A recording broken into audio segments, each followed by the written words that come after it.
I will now ask Partha to step in and offer his opening address.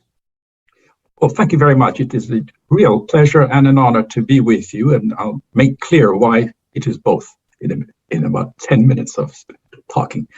Priya asked me, and Mani asked me to speak, obviously, of Carl, but I want to say that speaking about Carl cannot be done without speaking about Sandy. So I'm going to try and blend the two together.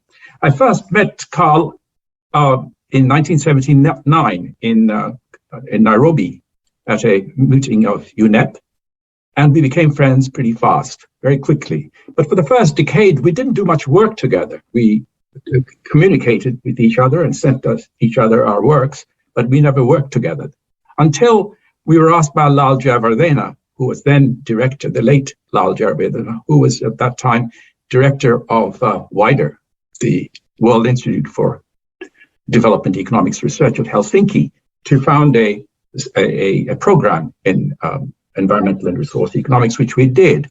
And we held a major conference, books were published, but the problem was that WIDER at that time, the cleavage between development economics, received development economics, the economics of poverty, and what Sandy is concerned with, this amalgamation of that in embedding poverty in the natural environment, was something new and it wasn't going to be taken further up. Sandy effectively was born, I like to think, on a day where I first met Priya in a lift going up the building of the MacArthur Foundation. I had been invited by the MacArthur Foundation because of a misunderstanding of what they had read in a preface of mine, and I was asked if I needed some money for my own research.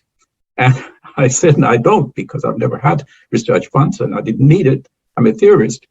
But I had this hope that I'd shared with Carl-Johan Mehler, whom they hadn't actually heard of at that time, and that we would do a teaching and research program in the world's poorer parts of the world.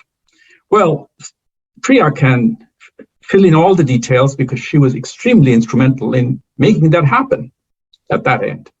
And enabling us to be awarded a substantial fund of money, which I decided it ought to really be channeled through the Baer Institute, because that's where Carl was director, and I was director of nothing. I was just a professor here. But it also made sense, obvious sense. And so we began a teaching and research program rather haphazardly, because there was an undefined subject. It is really remarkable that even as late as 1994, 95, we didn't quite know where we were heading. It was very incoherent at that time. By 1999, we had gathered enough self-confidence, and with further funds from various sources that you are more familiar with than I am, aid agencies, we established Sandy. And then, of course, in parallel, the publication, the journal, Environmental and Development Economics. Now, Carl-Johan Mehler was larger than life. He was an outstandingly good economist. I mean, far greater than meets the eye if you just look at his publications. He was an old-style scholar, an old-style scientist. He loved teaching. That's what he liked. And it didn't matter whether the student was me, or whether it was a young researcher, or whether it was a 10-year-old son of one of his colleagues. He would use the same language, same precision, same insistence on honesty and rigor, and take and admonish, no matter what the age is, for getting things wrong. So if it's a 10-year-old, he would say the same thing as he would to a 50-year-old for getting something wrong. This honesty is something which is so rare. It is, it's an exceptional feature of his character, and you've all experienced it. His writings were very precise, very precise. His real speciality was in duality theory, in demand analysis.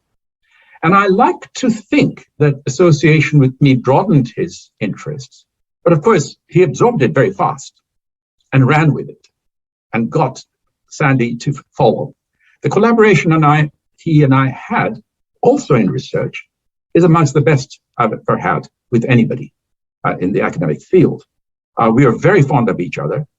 We both like social life, that work and play and conversation have to go together. Work without conversation is no work, and conversation without work is triviality. So there was gossip even while we were working, as you all know, a lot of banter, and a kind of banter which is absent today, where we could insult each other in public, mock insult, of course, regarding our backgrounds. So he would say, of course, you haven't developed very much, have you, in India? And I would say, well, when we were writing the Mahabharata, you were swinging by the trees. And you've heard of those, and initially it used to be shocking to you, but that's the spirit of real friendship. He died last year after some illness. But before he became ill, we discussed Sandy, and his pride in it was absolutely total. I don't believe he has ever told you that he was proud of you, but he told me. What has Sanji actually achieved? And I like to spend the next 3 minutes or 4 minutes mentioning the 3 books, ending with the current one, the one which we're honoring today, Climate Change and Community Resilience. And here is what I think Sandy has achieved, and it is momentous. And I want to say this to you because I don't largely to make you realize how good you are. I can say that at my age without seeming presumptuous. And it is this. In a very famous essay, the novelist Raymond Chandler wrote, and the essay was called The Simple Act of Murder.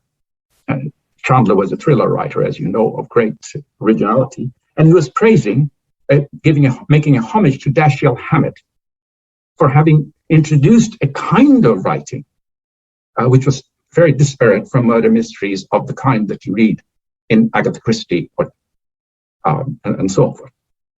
And he used the expression, he says, Hammett took murder out of the flower vase and put it on the sidewalk. And what Sandy has done is the corresponding thing with humanity's place in nature. Environmental and resource economics, as it existed until you started work on your 3 books, had all the facets of a rich person looking at an amenity. And at the same time, there was a discovery that communities exist. And it was a joyous view of communities that they solve problems that markets can't. And of course, that's absolutely true. That's for sure. But the idea was, in some sense, there was a glory of communities, that it got things right. What Sandy has done in each of these cases to have questioned it and shown empirically why we have to be a lot more careful. In the Karti Jodha Mukhopadhyay book, 2008, Promise, Trust, and Evaluation and Evolution, which was alluded to, you showed how unintended consequences of action can ruin communitarian institutions. I think that was a momentous piece of work. And I've used the findings in it repeatedly in my writings, in particular in the Dasgupta review, as you may have noticed. So in some sense, it again rearranged our conception. That book rearranged our conception of the ability of any institution, never mind communitarian institutions, for being able to set things right. In the Hak Murthy Shamsundar book of 2011, Environmental Evaluation in South Asia, I found it to be absolutely first-rate stuff. Why? Because it shifted the evaluation problem away from asking people, by the way, how much are you willing to pay, to looking at the productivity of ecosystems, productivity of communities of organisms, and thereby try and tease out the accounting prices. Well, that's exactly how people live in poor societies. A fisherman regards the fishing ground as a capital asset and really treats it like a business person, although he won't call himself that. So does a forester. and so forth. So again, the attention shifted in these books from the way received economics was tackling it and bringing it down to earth in the lives of the world's poor.